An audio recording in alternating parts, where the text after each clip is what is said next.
नमस्कार। कुमकुम माथे पर लगाया जाता है। यह एक ऐसी परंपरा है जिसका पालन भारतीय महिलाएं हजारों साल से करती आ रही है। हमने हमेशा देखा है कि इस भारतीय परंपरा में भले ही कोई कारण बहुत सारे होते हैं, लेकिन उन सभी के पीछे एक स्वास्थ्य का कारण भी होता है। आज माथे पर कुमकुम का प्रयोग केवल सुंदरता के लिए रूप में किया जाता है। इसका अर्थ यह तक सीमित है क्योंकि दुनिया के अन्य देशों में महिलाएं कुमकुम का प्रयोग नहीं करती है।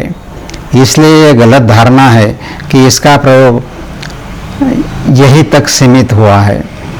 विशेष रूप से इसके स्थान पर लाल टिकली का प्रयोग किया जाता है। यह गलत सोचकर कि इसका उपयोग सुंदरता के लिए किया जाना चाहिए, लेकिन टिकली का अर्थ कुमकुम नहीं है और हमें यह ध्यान रखना चाहिए कि कुमकुम के लाभ टिकले में बिल्कुल भी प्राप्त नहीं किए जा सकते। इसलिए यह निश्चित है कि टिकली कुमकुम की जगह नहीं ले सकती। इसलिए अब इस पर ध्यान देना आवश्यक हो गया है। मैं आपका ध्यान इस तथ्य की ओर आकर्षित करना चाहता हूँ कि इसके पीछे कई स्वास्थ्य संबंधी अवधारणाएं हैं। भारतीय वैज्ञानिकों यानी ऋषियों ने कुमकुम के रूप में एक अद्भुत खोज की है। अगर हम इसे परखना चाहते हैं तो इस पर चर्चा करना, देखना और सुनना सबसे ज़्यादा जरूरी है। सबसे पहले आइए देखें कि कुमकुम में कौन से पदार्थ होते हैं। कुमकुम में मुख्य रूप से दो पदार्थ होते हैं, हल्दी और चूना, और उसी पदार्थ से यह लाल प्रकार का कुमकुम तैयार होता है। भारतीय दर्शन पर आधारित आयुर्वेद ने इस हल्दी और चूने के बारे में स्वास्थ्यवर्धक जानकारी दी है। रसोई में जरूरी चीज़ों में से एक हल्दी है। रसोई में हल्दी होती है और इसका इस्तेमाल लगभग नियमित रूप से और कम मात्रा में खाना पकाने में किया जाता है। यह बात सभी जानते हैं। संक्षेप में यह जरूरी है कि हल्दी का नियमित रूप से कम मात्रा में इस्तेमाल किया जाए। इसमें दूसरा पदार्थ चूना कहलाता है। इस पदार्थ की मात्रा भी बहुत कम होती है। खासकर पान, दही या केले में थोड़ी मात्रा में चूना मिलाया जाता है और तंबाकू खाने वाले इसमें चूना मिलाते हैं। इसका मतलब है कि चूना भी एक ऐसा पदार्थ है जिसका प्रयोग प्रायः अल्प मात्रा में किया जाता है।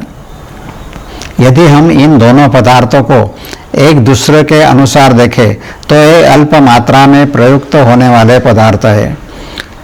माथे पर कुमकुम लगाया जाता है, इसके लिए बहुत पहले से ही माथे पर थोड़ा सा मोम लगाकर उस पर कुमकुम चिपकाया जाता था। मोम वह भाग है जिससे शहद निकाला जाता है, इसे मोम कहते हैं।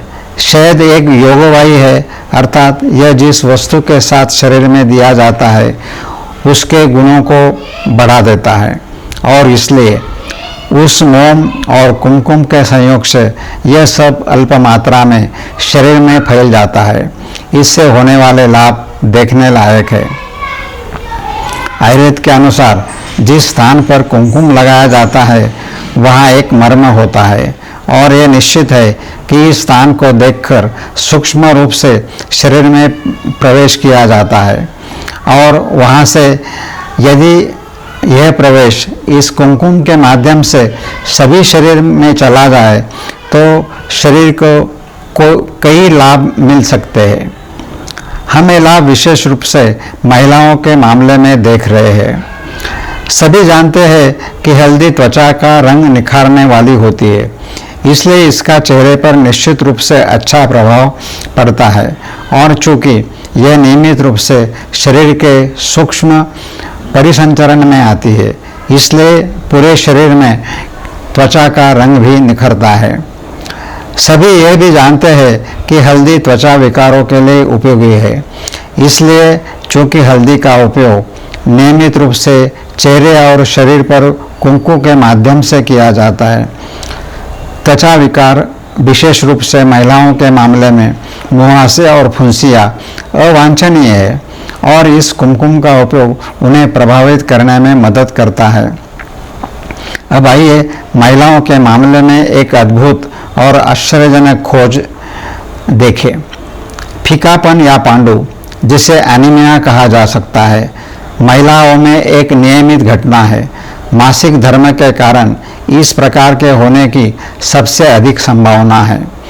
इस पार्श्वभूमि के अनुसार हमें यह भी जानना चाहिए कि हल्दी व्रण पर भी काम करती है और जिस समय अधिक रक्तस्राव होता है उस समय उस स्थान पर एक प्रकार का व्रण होता है और उस व्रण को भरने का काम नियमित रूप से और छोटी खुराक में आंतरिक रूप से ली गई हल्दी करती है। सबसे महत्वपूर्ण बात यह है कि यह अधिक मात्रा में स्राव नहीं होने देती।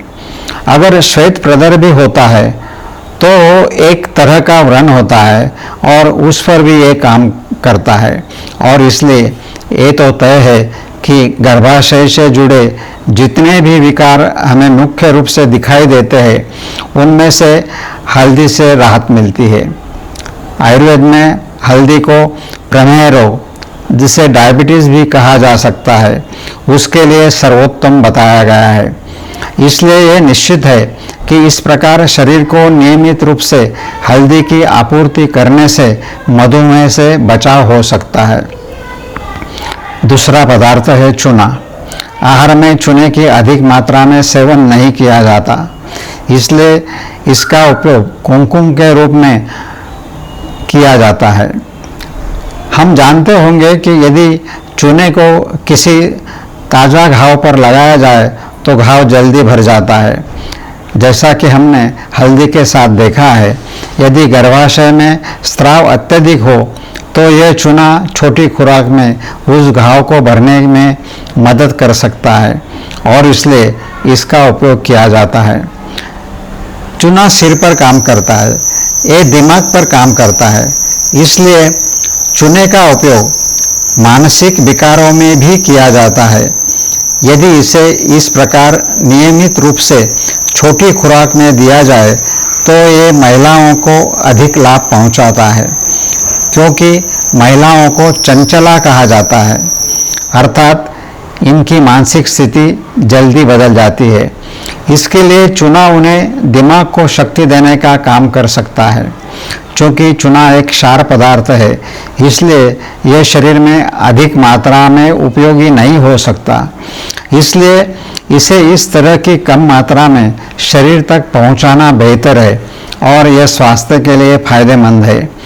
विशेष रूप से महिलाओं के स्वास्थ्य और अन्य स्वास्थ्य समस्याओं के संबंध में ये छोटी मात्रा में हमें बड़ी मात्रा में लाभ पहुंचा सकती है। आजकल कुछ वर्षों से टिकली को कुमकुम के विकल्प के रूप में योजनाबद्ध किया गया है। यह स्वास्थ्य की दृष्टि से पूरी तरह गलत है।